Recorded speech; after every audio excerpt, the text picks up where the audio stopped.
More than 2,000 university students in the United States are reported to have been arrested amid the ongoing pro-Palestine demonstrations. The protests have in recent days turned violent, with riot police being called in to clear the encampments. For analysis, I'm joined by Professor Richard Ashby, who's joining us from California.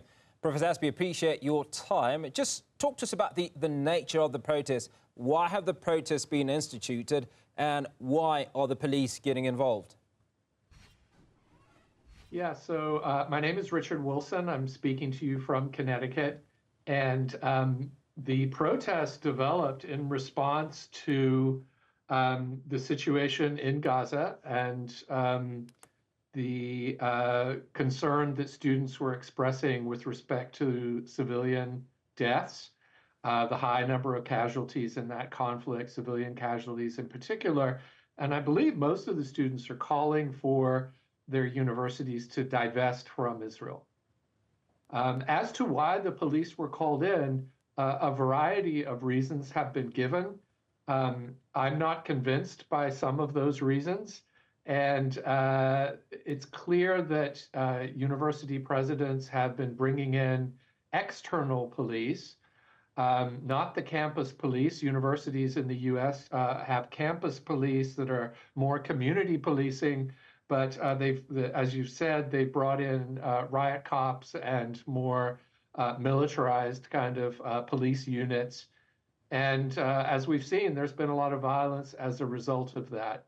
But it's not clear to me that all nonviolent options were exhausted before they called in the police.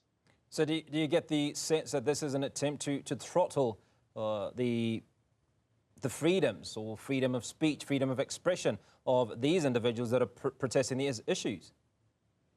Yes, we do have freedom of speech in the United States, and also the right to protest peacefully. And I believe that the calling in of the police has unnecessarily silenced that right of protest, that right of freedom of speech. About 10 years or so ago, we had the Occupy movement, and students put up tents at my university, and they were there for over a month. And at no point were police called in to remove them. It's just in this recent episode that that's been the case. Now, how should university administrations navigate the balance between ensuring campus safety and obviously upholding students' rights to be peaceful, protest, and that freedom of expression that we talked about? Yes, it's a difficult balancing act. I'm not a university president, and I realize they're in a difficult position.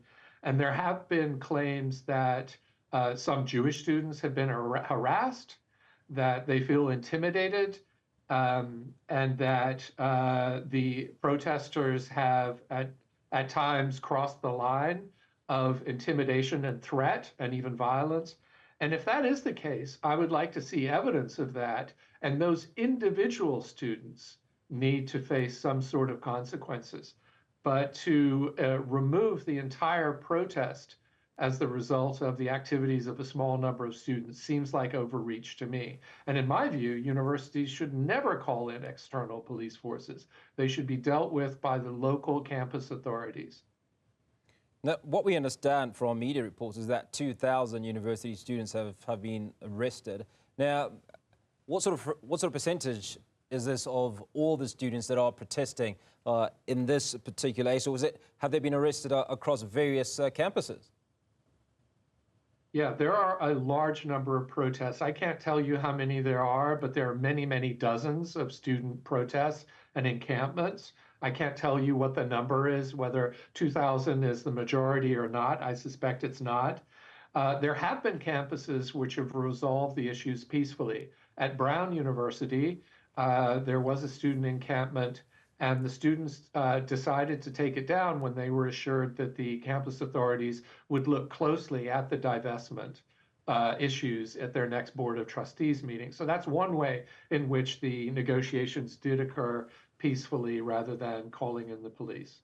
Well, obviously, you indicate, Professor Richard, that there was a specific issue, and that's the issue of divestment. What are some of the issues that these students are protesting against or protesting for? Yeah, they would like to see their universities not have significant financial holdings in Israel. they're entitled to that view. There was a divestment campaign against South Africa that I participated in the 1980s. That can send a powerful message. And they're entitled to make that protest. Now, the U.S. economic involvement in Israel is significant, and it's unclear how universities would go about unwinding their investments in Israel and whether that's even possible. But this is what the students are arguing for.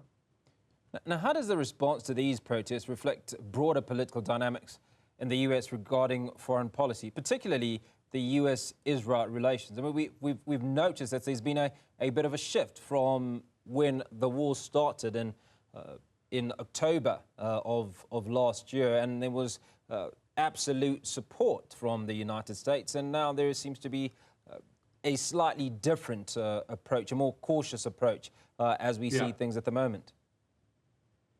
Well, human rights has really fallen out as a centerpiece of U.S. foreign policy. The U.S. policy of the last several years, both the Biden administration and the Trump administration, has not put human rights at the forefront. And so this is a way in which the students are putting that back into the mix and requiring that we look very carefully at our relationships with other governments, and particularly governments that are explicitly violating human rights, as Israel is doing right now in its war in Gaza. And so that is to be welcomed. I believe that the United States needs to have in its foreign policy a clear commitment to human rights. That has been the case, but only sporadically, and we obviously need to be consistent about that. On the other part of your question, it does seem that there has been a marked shift in public attitudes towards Israel as a result of the Gaza war. The support for Israel used to be bipartisan. It used to be ironclad in U.S. society. And as a result of Israel's war in Gaza, and in particular, the very high civilian casualties, if there had been a way of fighting this war that focused on Hamas militants and combatants, that would have reduced the need for these kinds of protests. But in fact, Israel carried out a war that indiscriminately slaughtered civilians. And as a result, I mean, it's not surprising, really, that there is a shift in U.S. public opinion as a result of that. So let's focus a little bit on this year's election coming up in November, I understand.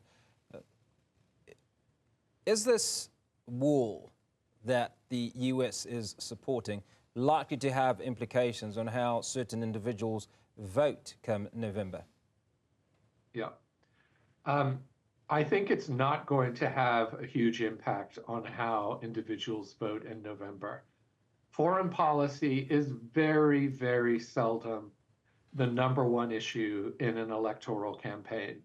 It was in the 1960s when students were being drafted for fighting in Vietnam, but it hasn't been the case for the last many rounds of elections that a foreign policy issue has been the number one issue. So politics tends to be more local. It tends to be focused more on bread and butter issues like the rate of inflation, whether there are jobs. In the United States, there's this issue where reproductive rights have been rolled back. I imagine that will be a significantly more important issue. So there's also the issue that young people tend to vote at a lower rate than older voters. So the turnouts amongst 18 to, say, 25 or to 30 are just much, much lower historically. And so the impact may not be as great as we might expect on the campaign in the fall. So agitation, which is rife amongst this student population, is not going to carry them to the polling stations come November? That would be my inclination, although the campaign with Donald Trump being facing 91 counts of criminal charges, this is the most unusual campaign that we have ever seen. And so predictions are extremely difficult. I would guess that the Gaza issue is relatively lower down on the list of factors that will influence the election. Now, let's talk finally about the potential long-term policy implications for universities and U.S. foreign policy resulting from these protests and the response to them. Is it likely to impact either in any manner or form? I think it depends on what happens next. If students are charged and universities press charges against them and they get criminal convictions and the universities take a very hard line on this. But I think we're seeing a response from faculty and students at universities. At my university, many faculty have signed a letter opposing the calling in of the police to remove the protest. And so, it's not over yet. And it really remains to be seen in the next couple of months what happens. And then again in the fall, the protests may start up again. It depends on what happens in the conflict in Gaza. And so it really remains to be seen what the fallout will be. We're still very early days. These conflicts and violent outbursts and arrests at universities have only happened in the last week. And we really don't know what the long-term consequences of them will be. Professor Richard Wilson, appreciate your time. Thank you so much for speaking to us and giving us clarity on those 2,000 university students in the United States that have been arrested amid the ongoing pro-Palestine demonstrations.